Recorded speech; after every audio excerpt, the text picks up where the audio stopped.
پیارے دوستو، ہر دن کی طرح آج پھر ہم آپ کے لیے ایک بہت ہی دلچسپ واقعہ لے کر آئے ہیں۔ یہ واقعہ ہے حضرت نظام الدین اولیاء رحمۃ اللہ علیہ اور ایک غریب بچے کا، کہ کس طریقے سے آپ نے اس غریب بچے کو بادشاہ بنا دیا۔ تو آپ سے میری گزارش ہے کہ اس واقعے کو مکمل طریقے سے سمجھنے کے لیے ویڈیو کو آخر تک ضرور دیکھیں تاکہ آپ کو صحیح معلومات حاصل ہو سکے۔ ہندوستان میں سلطان غیاث الدین تغلق کے دور حکومت میں ایک بہت ہی غریب بیوہ عورت رہا کرتی تھی جو بڑی نیک اور عبادت گزار بندی تھی۔ اس بیوہ کی ایک نابینا بیٹی اور ایک بیٹا تھا جس کا نام حسن تھا۔ حسن 15 سال کا تھا۔ وہ دن بھر محنت مزدوری کر کے اپنی بیوہ ماں اور اپنی نابینا بہن کا پیٹ پالتا تھا۔ ایک دن اسے کوئی بھی مزدوری نہیں ملی، جبکہ گھر میں پچھلے 3 دنوں سے کھانے کا کوئی بھی انتظام نہیں ہوا تھا۔ مزدوری نہیں ملنے پر حسن اپنی ماں کے سامنے بیٹھ کر رونے لگا۔ نیک ماں نے اپنے بیٹے کو تسلی دی، اور وہیں دوسری طرف سخت سردی کا موسم بھی شروع ہو چکا تھا اور ان کے پاس گرم کپڑے اور لحاف بھی نہیں تھے۔ ایک رات حسن کی بہن کو پسلی میں بہت درد اٹھا اور اس کا انتقال ہو گیا۔ محلے والوں نے مل جل کر اس کے کفن اور دفن کا انتظام کر دیا۔ اب صرف حسن اور اس کی بیوہ ماں بچے تھے۔ بھوکا رہنے کا دور چل رہا تھا۔ اسی وقت دلی میں حضرت نظام الدین اولیاء رحمۃ اللہ علیہ کی بڑی شہرت ہوا کرتی تھی۔ ان کی دعا اور برکت سے لوگ فیض پا رہے تھے۔ حسن نے بھی حضرت نظام الدین اولیاء رحمۃ اللہ علیہ کی خدمت میں حاضر ہونے کا ارادہ کر لیا تاکہ اپنی بدحالی دور کرنے کے لیے ان سے دعا کرا سکے۔ جب حسن حضرت نظام الدین اولیاء رحمۃ اللہ علیہ کی خانقاہ کے باہر پہنچا تو شہزادہ سلطان غیاث الدین تغلق خانقاہ کے اندر سے باہر نکل رہا تھا۔ جب خانقاہ کے اندر حضرت خواجہ نظام الدین اولیاء لوگوں کے ساتھ بیٹھے کہہ رہے تھے کہ ایک سلطان گیا اور دوسرا سلطان آ گیا۔ حسن ابھی خانقاہ کے باہر ہی کھڑا تھا۔ حضرت نظام الدین اولیاء رحمۃ اللہ علیہ نے خادم سے کہا، جاؤ باہر جو سلطان کھڑا ہے اسے میرے پاس لے آؤ۔ خادم باہر گیا تو حسن کو غریب حالت میں دیکھ کر واپس آ گیا اور عرض کیا کہ حضرت باہر تو کوئی بادشاہ نہیں ہے، صرف ایک نوجوان کھڑا ہوا ہے جس کے پھٹے پرانے کپڑے ہیں۔ حضرت نظام الدین اولیاء رحمۃ اللہ علیہ نے فرمایا، ہاں وہی تو آنے والے وقت کا بادشاہ ہے، جاؤ اور اسے میرے پاس لے کر آؤ۔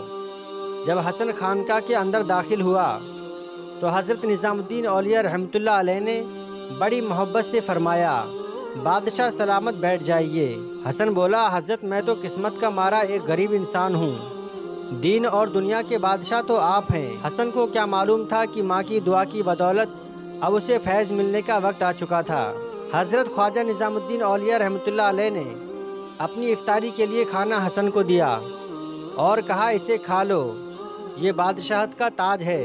حسن نے حکم کے مطابق کھانا کھا لیا اور کچھ دنوں کے بعد حسن کو ایک شاہی نجومی کے کھیت میں ہل چلانے کا کام مل گیا۔ ایک دن کھیت میں ہل چلاتے وقت حسن کو سونے کے سکے اور اشرفیوں سے بھری ایک دیگ ملی۔ اس نے ایمانداری کے ساتھ اس دیگ کو شاہی نجومی کے حوالے کر دیا۔ وہ شاہی نجومی سلطان تغلق کا بہت ہی قریبی اور خاص لوگوں میں سے تھا۔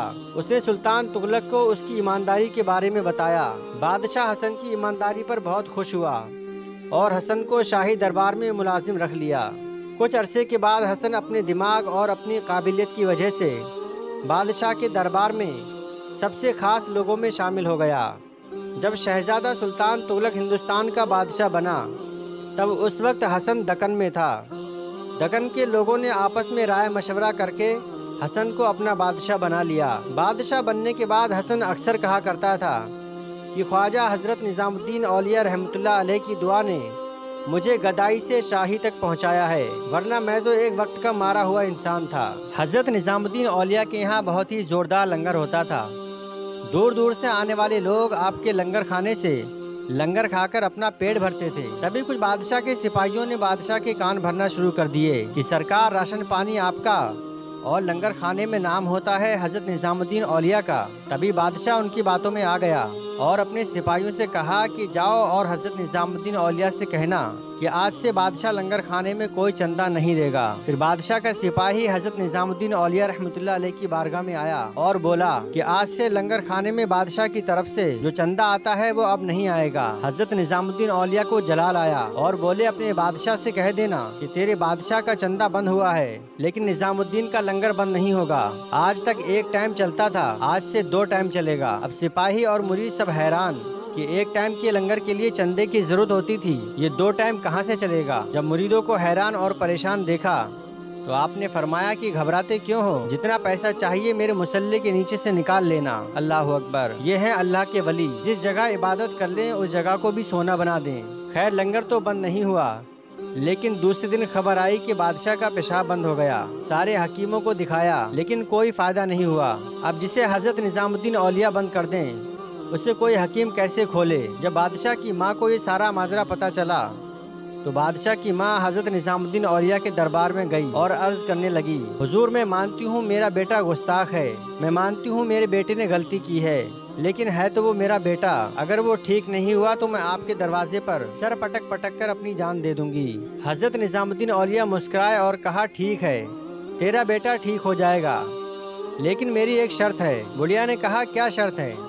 حضرت نظام الدین اولیاء نے کاغذ اور قلم دیا اور کہا کہ اپنے بیٹے سے کہنا کہ ساری سلطنت میرے نام لکھ دے۔ بڑھیا نے قلم کاغذ لیا اور اپنے بیٹے کے پاس گئی اور کہا، بیٹا بابا نے پرچہ دیا ہے اور کہا ہے کہ ساری سلطنت میرے نام لکھ دے، اب مرتا کیا نہیں کرتا، اس کی جان پہ بنی تھی۔ اس نے فوراً کہا، ماں جلدی پرچہ لاؤ، اور پرچہ لے کر اس میں لکھ دیا، میری ساری سلطنت حضرت نظام الدین اولیاء رحمۃ اللہ علیہ کے نام ہے۔ جیسے ہی یہ لکھ کر سائن کیا ویسے ہی پیشاب چالو ہو گیا۔ بادشاہ کی جان میں جان آئی۔ بڑھیا نے پرچہ لیا اور فوراً حضرت نظام الدین اولیاء کی بارگاہ میں آ گئی اور کہا، بابا لو پرچہ، میں نے سب لکھوا لیا ہے۔ حضرت نظام الدین اولیاء نے پرچہ دیکھا اور آپ مسکرائے اور پرچہ پھاڑ کر پھینک دیا۔ بڑھیا کہنے لگی، بابا جب پرچہ پھاڑنا تھا تو لکھوایا کیوں، اور جب لکھوا لیا تو پھاڑ کیوں دیا؟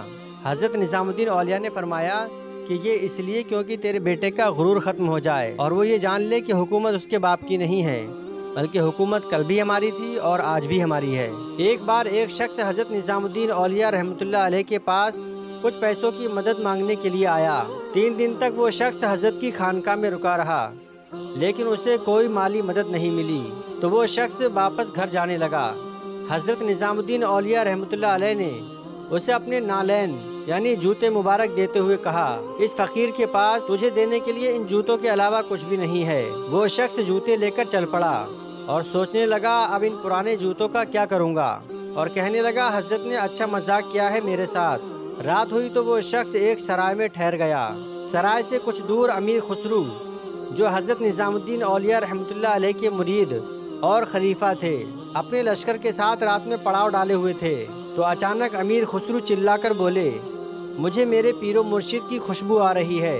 وہ خوشبو کا پیچھا کرتے کرتے اس سرائے تک پہنچ گئے اور اس شخص کو جگایا اور اس سے پوچھا، تم حضرت نظام الدین اولیاء رحمۃ اللہ علیہ کی خانقاہ سے آ رہے ہو کیا؟ وہ شخص آنکھیں ملتے ہوئے بولا، ہاں میں ان کے پاس مدد کے لیے گیا تھا، انہوں نے مدد کے طور پر اپنے پرانے جوتے مجھے دے دیے ہیں۔ امیر خسرو نے جذبات میں اس شخص سے اپنے پیر و مرشد کے جوتے 7 چیتل جو اس وقت کا سکہ ہوا کرتا تھا اس کے بدلے خرید لیے۔ وہ شخص بہت خوش ہو گیا اور اس بات کو جان چکا تھا کہ حضرت نظام الدین اولیاء رحمۃ اللہ علیہ نے کس طرح سے اس کی مدد کی۔ یہ ہوتے ہیں اللہ کے ولی۔ دوستو، جو اللہ کا ولی ہوتا ہے اللہ نے حقیقت میں اسے بہت سی خوبیوں سے نوازا ہوتا ہے جو ایک عام انسان کی سمجھ سے باہر ہوتا ہے۔ اس لیے ہمیں چاہیے کہ ہم ہر حال میں اللہ کے ولیوں سے محبت کریں اور اللہ سے ان کے وسیلے سے دعا مانگیں، کیونکہ اللہ تبارک و تعالیٰ اپنے نیک بندوں سے بہت محبت کرتا ہے اور ان کی دعا ہمیشہ قبول کرتا ہے۔ اللہ تبارک و تعالیٰ کی بارگاہ میں دعا ہے کہ ہم سب کو اولیاء کرام سے، بزرگان دین سے محبت کرنے کی توفیق عطا فرمائے۔ تو پیارے دوستو، یہ واقعہ کیسا لگا ہمیں کامنٹ کر کے ضرور بتائیں، اور ہر دن اسی طرح کے واقعات سننے کے لیے ہمارے چینل سے جڑے رہیں۔ چلیے دوستو، ملتے ہیں ایک اور نئی ویڈیو کے ساتھ، تب تک کے لیے اللہ حافظ۔